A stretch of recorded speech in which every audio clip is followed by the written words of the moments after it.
Bah, bonjour à toutes et à tous.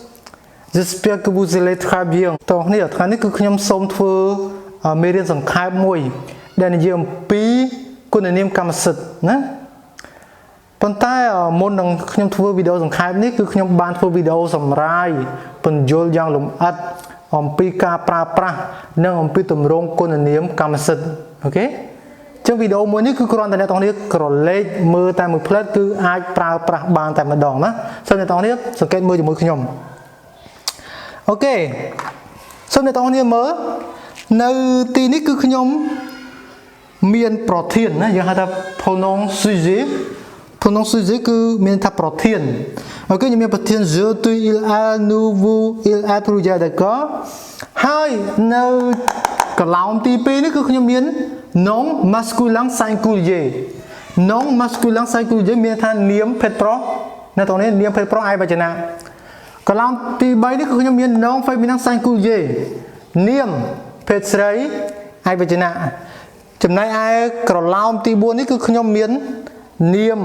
ភេទប្រុសក៏ដោយស្រីក៏ដោយប៉ុន្តែជាពហុវចនៈអូខេឥឡូវនេះសូមអ្នកទាំងអស់គ្នាមើលថាតើគុណនាមកម្មសិទ្ធិណារបស់ប្រធាននីមួយនេះ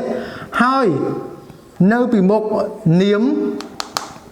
ភេទប្រុសឯកវចនៈតើយើងប្រើយ៉ាងដូចម្ដេចសិនអ្នកទាំងនេះមើលជាមួយខ្ញុំណាអញ្ចឹងនៅពេលនេះ je ទៅជា mon តោះនេះសូមមើល je ទៅជា mon tu គឺ ton il a ទៅជា sont nous គឺ notre vous គឺ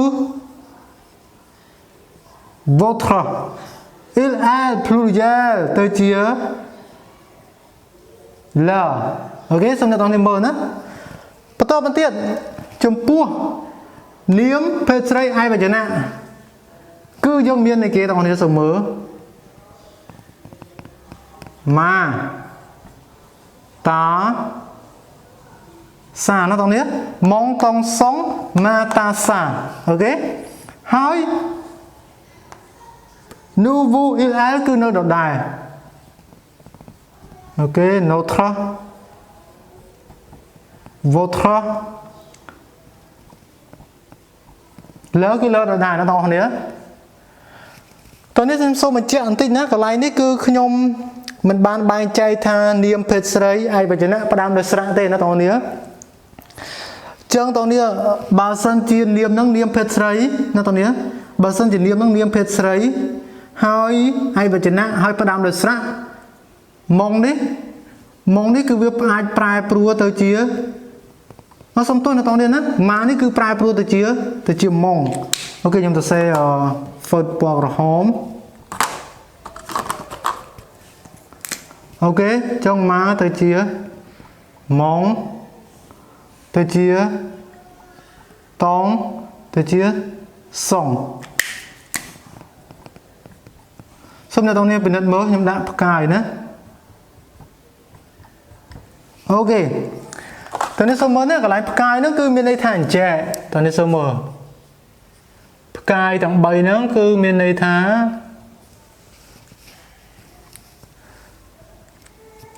Adjectifs Possessifs តើនេះសូមមើលណាគឺ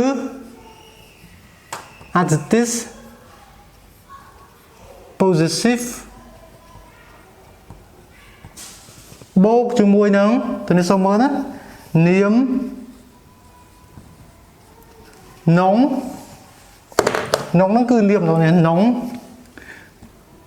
féminin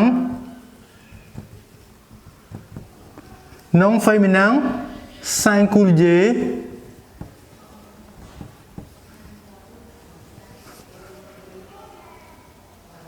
commence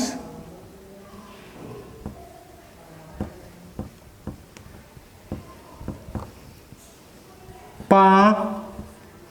voyelle ឬក៏ as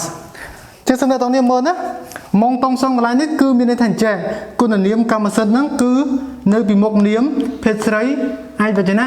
ប៉ុន្តែវាផ្ដើមដោយស្រៈឬក៏ as អូខេចុះសំដៅតោះនេះមើលបន្តទៀតចំពោះនាម เพศប្រុសក៏ដោយភេទស្រីក៏ដោយណាប្រុសក៏ដោយស្រីក៏ដោយប៉ុន្តែពហុវចនៈអញ្ចឹងទៅជាមេទៅជាតេទៅជាសេទៅជាណូទៅជាវោទៅជាល avec s អូខេអូខេទាំងអស់គ្នាណាខ្ញុំសង្ឃឹមថាវីដេអូមួយនេះគឺសង្ខេបឲ្យអ្នកទាំងអស់គ្នាយល់កាន់តែច្បាស់អំពីការប្រើប្រាស់ណាហើយនឹងទម្រង់គុណនាមកម្មសិទ្ធិនៅក្នុងភាសាបារាំងអូខេហើយសូមអ្នកទាំងអស់គ្នារងចាំទស្សនាពីព្រោះខ្ញុំនឹងបង្ហាញចែកជូនណាវីដេអូមេរៀនភាសាបារាំងសំខាន់ទៀតដូចជាpronom possessif មានហោហាទៀតណាអញ្ចឹងបើសិនជាអ្នកទាំងអស់គ្នាគិតថាវីដេអូដែលខ្ញុំចែករំលែកជូននេះមានសារៈប្រយោជន៍សូមអ្នកទាំងអស់គ្នាជួយ Subscribe និងចែករំលែកឲ្យបានច្រើនដើម្បីឲ្យអ្នកផ្សេងទៀតគាត់បានទទួលចំណេះដឹងភាសាបារាំង Je vous remercie. On se voit la prochaine vidéo. Au revoir.